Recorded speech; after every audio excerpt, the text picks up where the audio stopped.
100-acre woods. So back here today at the camp. So the main thing today is to trench down the hill at the camp. We have one or two culverts we may have to go under. So we have the mini out here to go under those.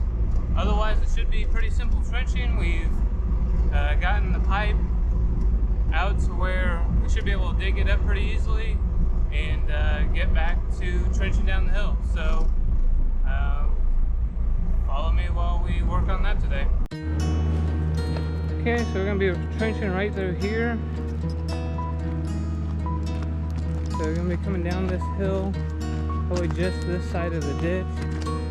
There's some rocks sticking out there. It's probably going to be the trickiest part coming down this hill, hitting any rock.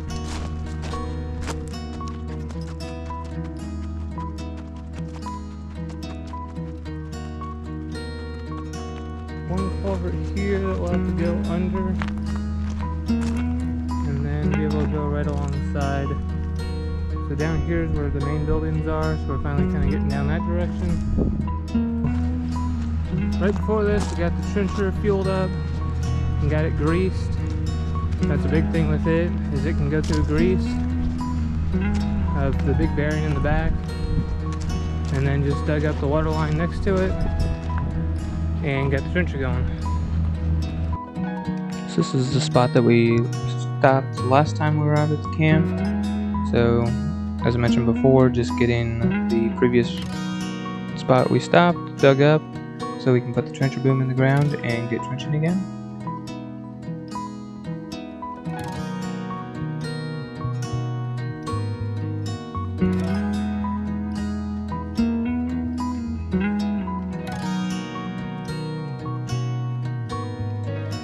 So here we trench out about 20 feet and stop the trencher and get all of the pipe and wire hooked up.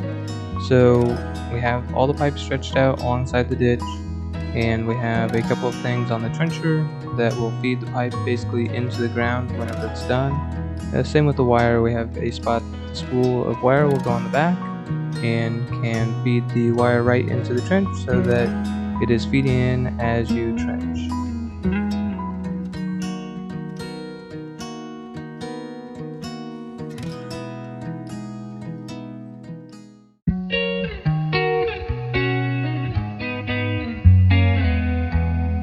So here you can kind of see that spool of wire down at the bottom, and then how we have the pipe coming up and over. And then this is a spot where we start to get into some rock as we go down the hill and causing some issues for the trencher. Here we are at the mini, so with the quick attach system we're able to pull one pin and take the 12-inch bucket off pretty easily. And then going over to the back of the truck to put on the ditching bucket or the backfill bucket that we created. So here you can see it kind of goes into that spot there, and then you close the bucket, wiggle it just a little bit to fall in place, and then close the bucket the rest of the way to put the pin in the back. So in here, just backfilling the ditch, so the trencher's gone through, we made sure the pipe and the wire are on the bottom. The nice thing about this homemade bucket is it's about 3 feet wide. So with that and the flat bottom, it's easy to backfill the ditch. Here, the pin that we use to pivot around is coming out, so we're working on getting fixed for that. This is back at the trencher, so had to stop because part of the ditch was falling in from the rocks, and here's kind of getting some of the bigger rocks pulled out of the ditch. Seems to be a common issue if you've seen some of the other videos with Brown County, is there's lots of rock. So we ended up having to switch over to the mini and get some of those bigger rocks dug out. Those bigger rocks we just kind of set off to the side so we don't backfill them into the ditch and put them directly on the water line or the wire.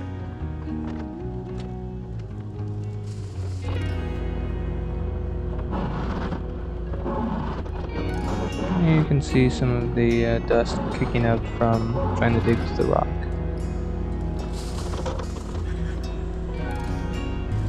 So here we switched over, so there is a previous line that we thought crossed the road that is actually on the side of the road where we're trying to trench. So we have switched to using the Mini and digging next to this line and making sure that it doesn't deviate further to the right. So we end up digging most of this with the Mini and then using a shovel to expose that line the rest of the way.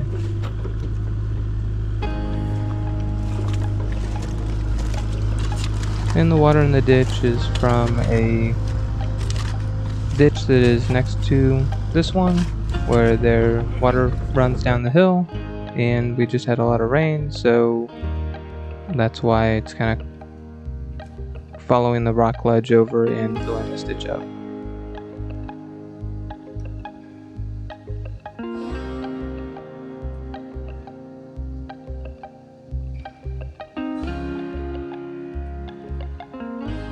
So at this point we've reached the bottom of the hill, so this is the culvert that I mentioned previously. So got dug under it on one side, digging up the other side, and trying to get it exposed as much as possible so we don't have to do as much hand digging.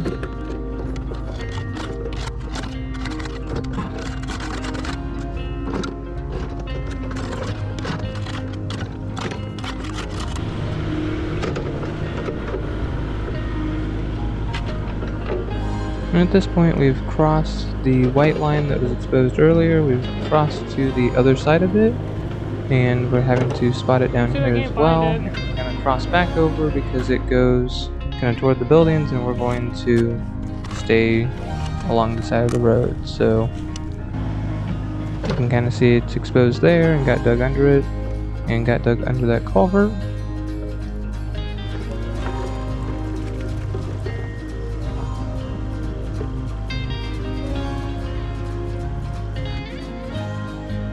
And then this is just getting exposed under that white line there. So since we're going under the culvert and we want to put the pipe under that white line, we got dug under it. And here's just getting the poly line, we had to cut it. Got it fed under the culvert and then under the white line. And then got the wire and everything fed through with it.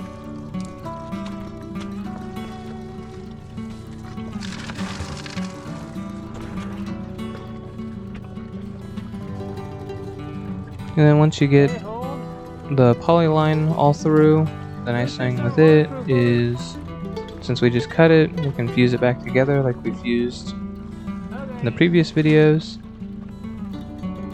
So once you get it back up out of the hole, you can put it in the fusion machine and make it so that it's essentially one pipe again. So you have the little lip from the fusion, but otherwise it's going to be a continuous piece. This is helpful so you're not burying fittings in the ground that may eventually go bad.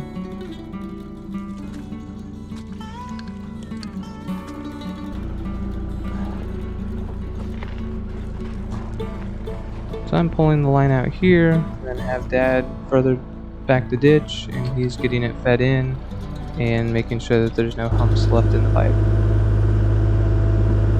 So once we kind of get that all done, he's going to work on fusing the pipe down at the bottom of the hill, and I'm going to start backfilling. So here we're getting the ditching bucket put back on.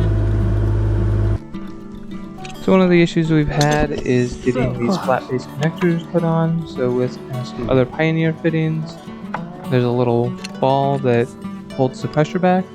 You can typically kind of tap those to relieve the pressure. With these flat base couplers, I think there's pressure here. You have to sometimes unscrew them to get the pressure to release. So even with rocking the thumb switch on the Mini to relieve the pressure, there's sometimes pressure in the bucket. So if you loosen the fittings, you can get it pushed on and makes it a lot easier. So if there's anyone with suggestions out there, it'd definitely be nice to find a simpler way, because that is sometimes struggle with. But once the bucket's back on, we can work on getting everything backfilled.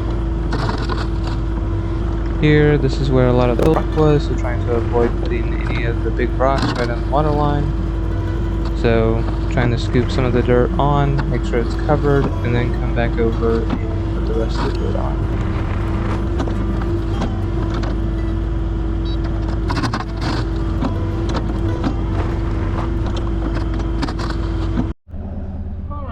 today on the Schmitter's 100 Acre Woods back here out at the camp, we're able to get the water down the hill.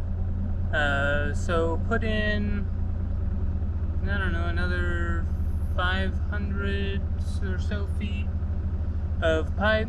So able to put half of that in with the trencher. The other half we ended up having to dig between rock and having that other pipe in the way. Ended up having to dig next to that, and then got under the culvert, got under that other pipe, and now have it stubbed up, ready to go. So we'll be working out at the wilderness camp the next time we're out here.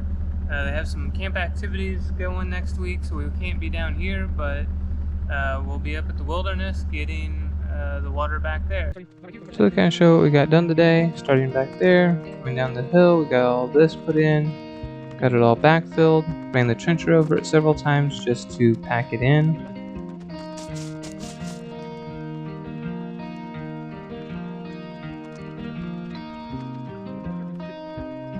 And at the very end of the line here, you just leave the pipe stubbed up so you can dig next to it next time, and then we'll trench along there and get the pipe in.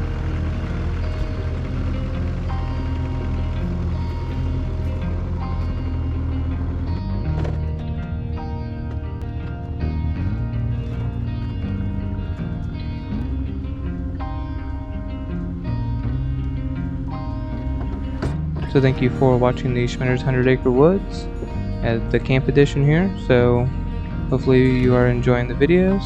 If you like these videos, please subscribe and hit the like button. We'll catch you next time.